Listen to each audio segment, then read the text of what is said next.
Hello दोस्तों, welcome to our channel. तो आप लोगों को पता है कि चुनावी वर्ष है, लगातार खूब वैकेंसीज देखने को मिल रही हैं, लेकिन एक यहाँ पे बहुत ज़्यादा इंपॉर्टेंट चीज़ ये है कि अगर आपने इस टाइम पे गलत डिसीजन ले लिया, मतलब आपका एक गलत डिसीजन आपको नौकरी से भी वंचित कर सकता है। बहुत सारे स्टूडेंट्स के लिए ये एक सुनहरा अवसर है। उन लोगों के पास इस टाइम पे 4-4 जॉब होंगी, 5-5 जॉब होंगी, लेकिन कुछ स्टूडेंट के साथ ये हो सकता है कि जो जॉब उन्हें मिलने भी वाली थी वो जॉब भी गंवा दें, और ये सिर्फ और सिर्फ होगा गलत डिसीजन की वजह से। आप लोग यहाँ पे देख सकते हैं कि कितनी सारी वैकेंसीज इस टाइम पे हैं। UP police 26,200 vacancy, UP RBONL JE की वैकेंसी है, यूपी SSC जेई का पेपर है, राजस्व लेखपाल की 8,000 वैकेंसी है, यूपीपी असिस्टेंट ऑपरेटर की 1374 वैकेंसीज आई हुई हैं, यूपीपी हेड ऑपरेटर की हैं, आईटीआई इंस्ट्रक्टर की हैं। इतनी सारी पोस्ट, और ग्रुप डी तो है ही, एनटीपीसी है ही, इतनी सारी पोस्ट आपके सामने हैं। अब बच्चे इतने ज़्यादा कंफ्यूज हैं, और कंफ्यूज होना लाजमी भी है कि भाई कौन सी पोस्ट की हम तैयारी करें, किस चीज़ की हम बहुत ज़्यादा अच्छे से तैयारी करें जिससे कि हमारा सिलेक्शन श्योर हो जाए। तो मैं यहाँ पे आज इसी के बारे में बात करने वाला हूँ, और मैं इन शॉर्ट आप लोगों को बता दूंगा, बाकी आपकी मर्जी है। अगर आप टॉपर्स की रेंज में कह लो, चलो अगर टॉपर्स में आप आते हो तो आपके लिए सुनहरा अवसर है कि आप बहुत अच्छे से 3-4 जगह सिलेक्शन ले सकते हो। लेकिन अगर आप बिलो एवरेज या एवरेज स्टूडेंट हो तो प्लीज आप इधर उधर भटकना मत। जिस एग्जाम की आप प्रिपरेशन बहुत पहले से कर रहे हो, आप उस एग्जाम पे पहले स्ट्रिक्ट रहना। अब मैं बात करता हूं किस एग्जाम की तैयारी के साथ कौन सी तैयारी करना बहुत ज्यादा आसान है और आप कैसे तैयारी कर सकते हो। ठीक है, जिस तरह से आप लोगों ने देखा होगा कि मैंने इतने सारे एग्जाम्स क्लियर किए, UP police, ALP, JE, group D, डीआईडीओ वगैरह, तो ये सारे एग्जाम्स किस तरह से, किस स्ट्रैटेजी के तहत ये सारी चीजें हुई, उसके बारे में फिलहाल बाद में बात करते हैं। यहां पे देखिए, आपको पता है कि ग्रुप डी की इस टाइम मेन तैयारी में है बच्चे, क्योंकि हमारे पास 1 लाख पोस्ट हैं। कितनी पोस्ट हैं? 1 लाख वैकेंसीज हैं। और बहुत अच्छी बात है कि आपने एक ऐसी चीज चूज कर रखी है जिसमें आपके सिलेक्शन के बहुत ज्यादा चांसेस हैं। यहां पे जो बच्चा तैयारी कर रहा है उसके सिलेक्शन के चांसेस हैं, क्योंकि नंबर ऑफ वैकेंसीज बहुत ज्यादा हैं। तो अगर आपके अंदर टैलेंट है तो आप बड़ी ही आसानी से यहां पे सिलेक्शन ले सकते हैं। चलिए, पहली बात हुई। अब जो बच्चे ग्रुप डी की तैयारी कर रहे हैं, पहले मैं बता रहा हूं कि वो किस और एग्जाम की तैयारी कर सकते हैं इजीली। तो देखो, सबसे पहली बात तो मेरी ये रहेगी, जब तक किसी एग्जाम का नोटिस नहीं आ जाता है, क्या, जब तक किसी भी एग्जाम का नोटिस नहीं आ जाता है एग्जाम डेट का, तब तक आप जिस एग्जाम की तैयारी कर रहे थे उस एग्जाम पे स्ट्रिक्ट रहना। जैसे कि अगर हमारे स्टूडेंट्स ग्रुप डी की तैयारी कर रहे हैं, तो जब तक कि उस ग्रुप डी की डेट से पहले की कोई डेट नहीं मिल जाती है, मान लो 23 फरवरी से हमारा एग्जाम स्टार्ट होना है और हमें डेट मिल गई कि साहब 31 जनवरी को हमारा लेखपाल का एग्जाम है, तब भटकने की जरूरत है। अदरवाइज आपको भटकने की जरूरत नहीं है, आप अपने एग्जाम पे स्ट्रिक्ट रहिए। अब देखिए, यहां पे ग्रुप डी वाले जो स्टूडेंट हैं उनके लिए 2 वैकेंसीज बहुत ज्यादा बेस्ट हैं, जिसमें वो सिलेक्शन बड़ा ही आसानी से ले सकते हैं। कौन कौन सा? एक तो यूपी पुलिस जो 26,220 वैकेंसीज है, जिनकी हाइट वगैरह है, वो लोग बड़ी ही आसानी से सिलेक्शन ले सकते हैं। क्यों? क्योंकि देखो, मैथ्स 40 मार्क्स का आ रहा है, 40 मार्क्स का नहीं, 40 क्वेश्चंस मैथ्स के देखने को मिल रहे हैं। सबको पता है 300 मार्क्स का पेपर होता है। 40 क्वेश्चंस मैथ्स के, जिस बच्चे ने ग्रुप डी का मैथ्स करा है, एक भी क्वेश्चन नहीं छोड़ेगा, क्योंकि इतना सिंपल मैथ आता है, इसमें कोई बहुत बड़ी चीज नहीं है। मैथ्स आप निपटा लोगे। रीजनिंग में यूपी पुलिस की रीजनिंग इतनी सिंपल आती है, सिंपल मतलब कुछ लोगों को डिफिकल्ट भी लगती है, वो समझ के बेस पे आती है। अगर आपके अंदर बेसिक अंडरस्टैंडिंग स्किल्स हैं तो आप बड़ी ही आसानी से इसकी रीजनिंग निपटा सकते हैं। मतलब यूपी पुलिस की रीजनिंग मुझे बहुत अच्छी लगी। कुछ लोग कह रहे थे पीसीएस लेवल की, लेकिन थी बहुत अच्छी। मतलब आप क्वेश्चन जब करने बैठोगे तो आपको कॉन्सेप्ट की जरूरत नहीं है कि बहुत, आपके अंदर समझ होनी चाहिए बस। अगर समझ है तो इसके सारे क्वेश्चंस निपटा लोगे आप।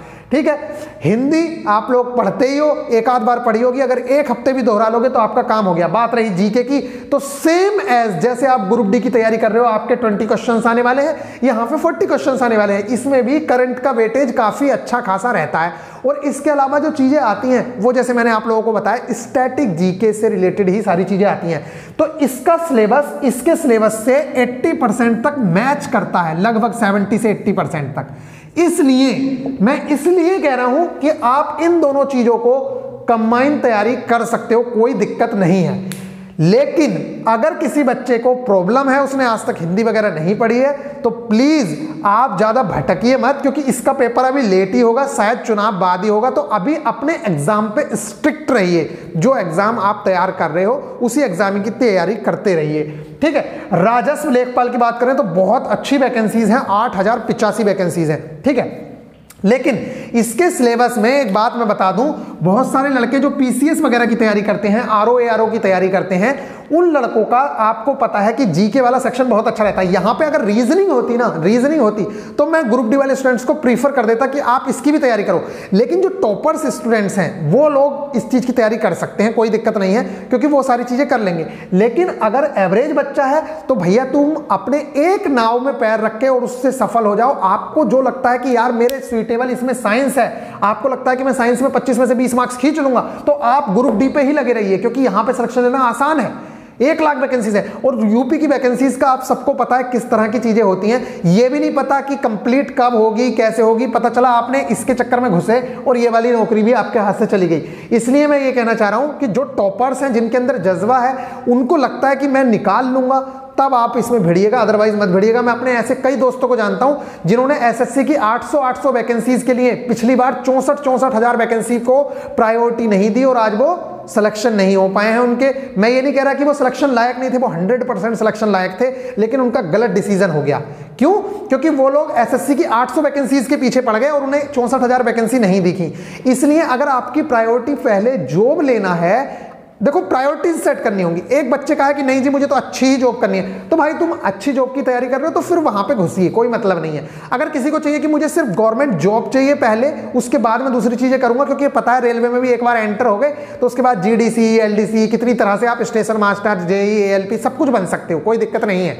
कोटे के थ्रू वैकेंसीज आती रहती है। तो पहले अपनी प्रायोरिटीज सेट कर लो कि आपकी प्रायोरिटी क्या है। देखो वीडियो लंबी हो रही है, फिलहाल मैं जल्दी से आप लोगों को बताता हूं। उसके अलावा ग्रुप डी वालों के लिए एक वैकेंसी यहां पे ये देखने को मिल रही है, यूपीपी असिस्टेंट ऑपरेटर। मैं तो कहूंगा इस वैकेंसी को जरूर से जरूर फिल कर देना अगर आप पीसीएम से हो तो, क्योंकि ये वैकेंसी बहुत अच्छी है।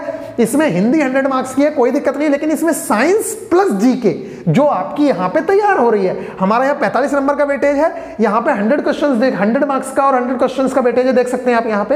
साइंस और जीके और प्लस मैथ्स भी 100 का है और रीजनिंग भी 100 की है। तो आप ये देखिए 300 मार्क्स जो हैं आपके फेवर में है।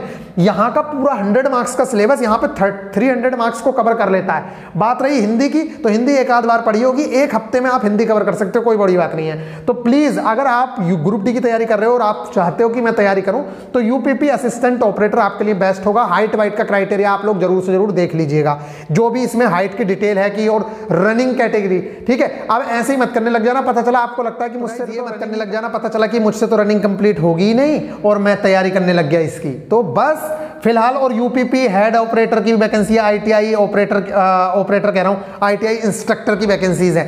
तो मैं तो यही कहूंगा कि इस टाइम पे जिन लोगों को जॉब फर्स्ट प्रायोरिटी है वो तब तक अपने उसी एग्जाम पे अडिग रहो जब तक कि कोई एग्जाम की डेट ना देखने को मिल जाए। अगर आपको एग्जाम की डेट देखने को मिल रही है तो आप ये देखिए कि मैक्सिमम सिलेबस मैच कर रहा है आपके ग्रुप डी के सिलेबस से। बहुत सारा सिलेबस सारी वैकेंसीज का मैच कर रहा है, तो उस टाइम पे उस स्पेसिफिक सब्जेक्ट को एक हफ्ता दे देना।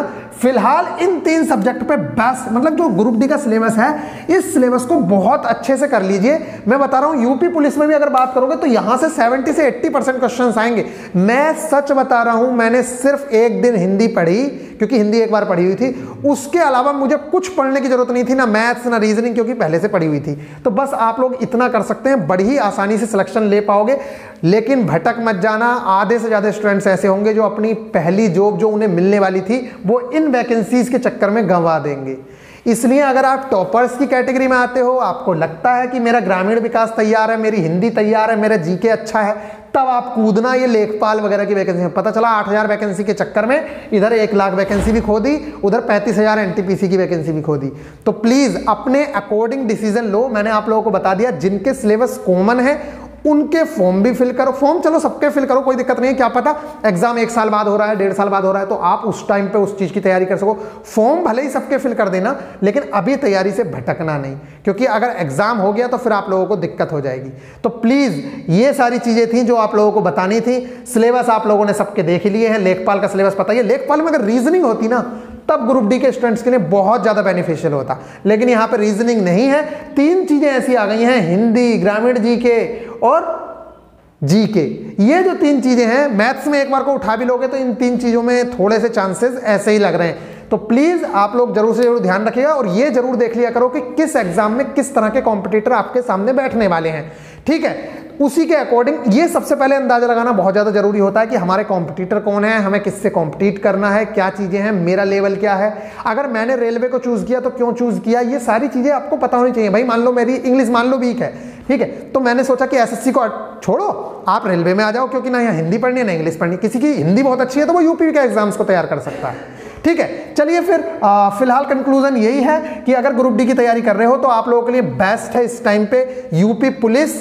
इसका सिलेबस भी सेम है और अभी तैयारी में जुट मत जाना क्योंकि इसका पेपर अभी लेट होगा, तो फिलहाल आप लोगों के सामने और जल्दी भी होगा, तब भी आप बड़ी आसानी से कर लोगे, सिर्फ हिंदी पढ़नी है। और यूपीपी असिस्टेंट ऑपरेटर पीसीएम वाली पोस्ट है, ये 12th पीसीएम, ये वाली पोस्ट आप लोगों के लिए बेस्ट है। बाकी आपका मन है, जैसा आप मन करना चाहे वैसे करिए। चलिए मिलेंगे नेक्स्ट वीडियो में, तब तक के लिए बाय।